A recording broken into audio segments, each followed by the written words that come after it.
నమస్కారం. రామాయణం 14వ రోజు. మనస్సు అనే పుట్టలో చుట్టలు చుట్టుకొని పడుకున్న కామము అనే సర్పానికున్న కోరలు పీకి ప్రశాంత చిత్తుడై మరల తపస్సు మొదలుపెట్టారు విశ్వామిత్ర మహర్షి. ఈయన తపస్సు మహోగ్రంగా 10,000 సంవత్సరాల పాటు సాగింది.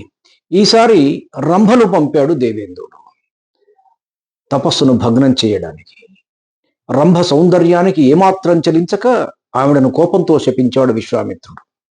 వెనువెంటనే తన తప్పు తెలుసుకున్నాడు. అయ్యో, క్రోధాన్ని జయించలేకపోతున్నాయి కదా అని మరల తపస్సుకు పూనుకున్నారు మహర్షి. ఇంకొక 10,000 ఏళ్లు నిరాఘాటంగా సాగింది ఆయన తపస్సు. కాస్త విరామమిచ్చి భోజనం చేయాలనుకుని సంకల్పించుకొని భోజనం సిద్ధం చేసుకున్నారు ఆయన. అన్ని వేల ఏండ్ల తర్వాత నకనకలాడే కడుపు పట్టెడు అన్నం కోరుతున్నది. దేవేంద్రుడు మరల బ్రాహ్మడి వేషంలో వచ్చి యాచించాడు. మహర్షి మారు మాట్లాడక తనకై సిద్ధం చేసుకున్న ఆహారాన్ని ఆయనకు సంతోషంగా సమర్పించి మరలా తపస్సుకు కూర్చున్నారు. ఈసారి తపస్సు చేసినప్పుడు ఆయన శరీరం నుండి జ్వాలలు ఎగసిపడి ముల్లోకాలను దహించి వేయసాగాయి. అప్పుడు బ్రహ్మదేవుడు ప్రత్యక్షమై నీవు బ్రహ్మర్షివైనావు అని పలికాడు. ఆ మాటలో ఆయనకు తృప్తినివ్వలేదు. వశిష్ఠుడే వచ్చి ఆ విషయం చెప్పాలి అని అన్నారు. ఇంతలో వశిష్ఠ మహర్షి అక్కడ ప్రత్యక్షమై ఆయనను బ్రహ్మర్షి అని సంబోధించారు. విశ్వామిత్రుడు అలా బ్రహ్మర్షి అయినాడు. ఆ రోజంతా వారికి విశ్వామిత్ర మహర్షి కథలే. అబ్బా, ఎంత ఉత్తేజకరంగా ఉన్నాయవి! ఎందుకుండవు? ఒక సాధారణ రాజు, ఒక మనిషి హిమాలయాల కన్నా ఎత్తు ఎదిగి మహామనీషిగా మారిన కథలు ఎవరికి స్ఫూర్తినివ్వవు. ఆ కథలలో మునిగి తేలారు రామలక్ష్మణులు ఇరువురు. శతానందుల వారు తీయగా చెబుతూ ఉంటే ఆనందంగా పరవశించిపోయారు అన్నదమ్ములిద్దరు. తదుపరి రోజు విశ్వామిత్ర మహర్షి రాకుమారులు ఇరువురిని వెంట పెట్టుకుని యాగశాలకు తీసుకువెళ్ళాడు. జనకుడిని చూసి, రాజా, నీ వద్ద చాలా గొప్పదైన శివధనస్సు ఉన్నదట కదా, వీరిరువురు దానిని చూడాలని కుతూహలపడుతున్నారు అని అడిగాడు. సుర అసుర గరుడ ఉరగ కిన్నర కింపురుషాదులు కూడా దానిని తాకి కదల్చలేకపోయినారు. అది సామాన్యమైన ధనస్సు కాదని మీకు తెలుసు మహర్షి. ఈ ధనుస్సు మహాదేవుడు దక్షయజ్ఞమప్పుడు ఎక్కుపెట్టినది. దానిని దాచి ఉంచమని నిమి చక్రవర్తికి ఇవ్వగా అట నుండి నాకు ముందు 6వ తరం వాడైనటువంటి దేవరాతుని వద్దకు చేరినది.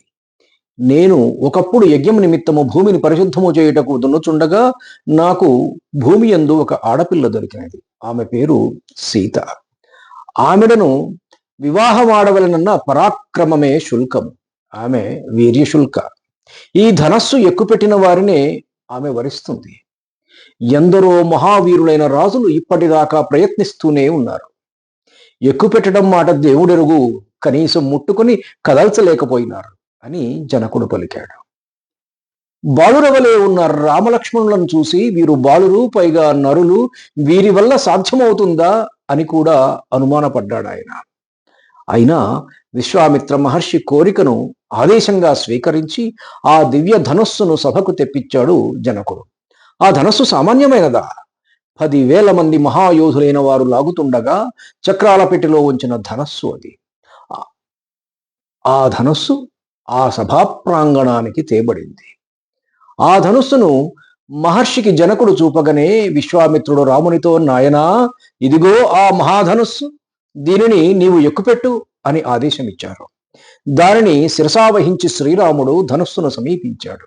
ఆ ధనుస్సు ఎలా ఉందంటే, చిరకాలము భూమిని మోసి అలసి నిద్రిస్తున్న మహానాగుడైన ఆదిశేషుడిలాగా ఉన్నది. మేఘమండలంలోని కరిమబ్బులలో దాగి ఉన్న మెరుపులాగా ఉన్నది. రాముడు ధనస్సును తాకబోతుంటే విశ్వామిత్రుడు శాంతి వచనాలు చెబుతున్నాడు. ఓ భూదేవి, నీవు అదరకు, గుండె చిక్కబట్టుకో, రాముడు విల్లు ఎక్కుపెడుతున్నాడు. ఓ శేషాహి, నీవు ఉలికిపడి కదలకు, రాముడు విల్లు ఎక్కుపెడుతున్నాడు.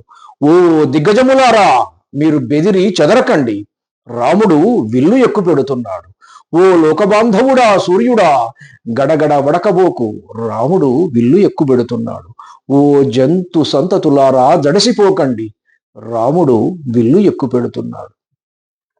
శ్రీరామచంద్రమూర్తి ధనస్సుకు భక్తిపూర్వకంగా ప్రదక్షిణ చేసి దాని మీద చేయి ఆంచాడు. నమస్కారం.